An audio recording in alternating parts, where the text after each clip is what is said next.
আজই প্রার্থী তালিকা প্রকাশ করবে বামফ্রন্ট। 10 থেকে 12টি আসনে প্রার্থীর নাম ঘোষণা হতে পারে।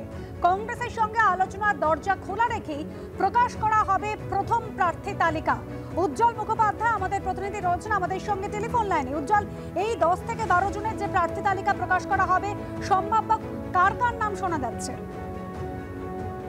দেখো, এখনো পর্যন্ত কিছু নাম আলোচনার স্তরে আছে, তবে যে নামগুলো কার্যত চূড়ান্ত হয়ে গেছে তা হচ্ছে দমদম লোকসভা কেন্দ্রে এবার সিপিএম এর প্রার্থী হচ্ছেন সুজন চক্রবর্তী, সম্ভাব্য নাম তাই।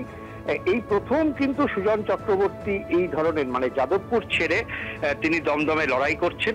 একই সঙ্গে এবার যাদবপুর কেন্দ্রে প্রার্থী হচ্ছেন সৃজন ভট্টাচার্য, তিনি ছাত্র নেতা ছিলেন, তিনি এবার যাদবপুর লোকসভা কেন্দ্রে লড়াই করছেন।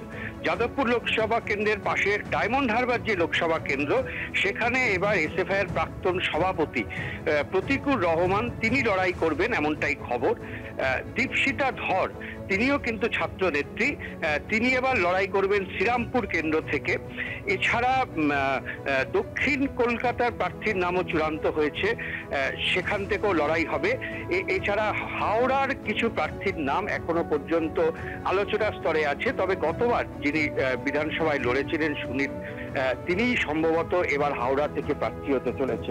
ফলে দেখো, এখনো পর্যন্ত আমাদের কাছে যে তালিকা রয়েছে তাতে যেটা দেখা যাচ্ছে যে বেশ কিছু নতুন মুখকে যেমন প্রার্থী করা হচ্ছে, তার থেকেও বেশি নতুন প্রজন্মের উপরে কিন্তু সবচেয়ে বেশি গুরুত্ব দেওয়া হচ্ছে।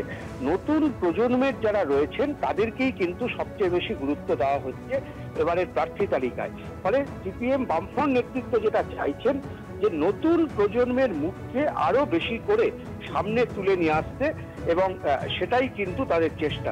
দেখো, দক্ষিণ কলকাতায় প্রার্থী হচ্ছেন সায়রা শাহ হালিম, হাওড়ায় সম্ভাব্য প্রার্থী সুমিত্রা অধিকারী। এখনো পর্যন্ত এই নামগুলো প্রায় আলোচনার স্তরে রয়েছে। শরিকদেরও তারা নাম জমা দিয়েছেন, পাঠিয়েছেন, সেখান থেকেও কয়েকজনের নাম হয়তো ঘোষণা করা হবে। কিন্তু কংগ্রেসের জন্য কিছু আসন তারা কিন্তু প্রার্থী দিল না। বামফ্রন্টের বৈঠকে যেটা ঠিক হয়েছে যে যেহেতু কংগ্রেস এই আসনগুলোর দাবিদার কখনোই না, সেই কারণে কিন্তু এই আসনগুলোতে বামেদের পক্ষ থেকে প্রার্থী তালিকা ঘোষণা করে দেওয়া হলো। এরপর কংগ্রেসের তরফে আলোচনার দরজা খোলা থাকলো। এআইসিসি নেতৃত্ব যদি এরপর আলোচনার টেবিলে বসতে রাজি হন, তাহলে বাম নেতৃত্ব আলোচনায় বসবেন। না হলে কিন্তু আগামী সোম অথবা মঙ্গলবারের মধ্যে বাকি প্রার্থীদের নাম ঘোষণা করে দেওয়া হবে, এমনটাই কিন্তু তারা সিদ্ধান্ত নিয়েছেন। অর্থাৎ কংগ্রেসের জন্য দরজা খোলা রেখেও একটা নির্দিষ্ট সময়সীমা কিন্তু বেঁধে দিচ্ছেন। একই সঙ্গে আরো একটি শর্ত আরোপ করা হচ্ছে কংগ্রেসের ওপরে, যে তাদের এআইসিসির নেতৃত্বকে বলতে হবে যে তারা বিজেপি এবং তৃণমূল উভয় দলের বিরুদ্ধেই লড়াই করতে চান। শুধুমাত্র বিজেপির বিরুদ্ধে লড়াই, এই কথা বলে বাম এবং কংগ্রেসের কিন্তু জোট করা যাবে না, এটাই আপাতত সিদ্ধান্ত হয়েছে। ধন্যবাদ উজ্জ্বল।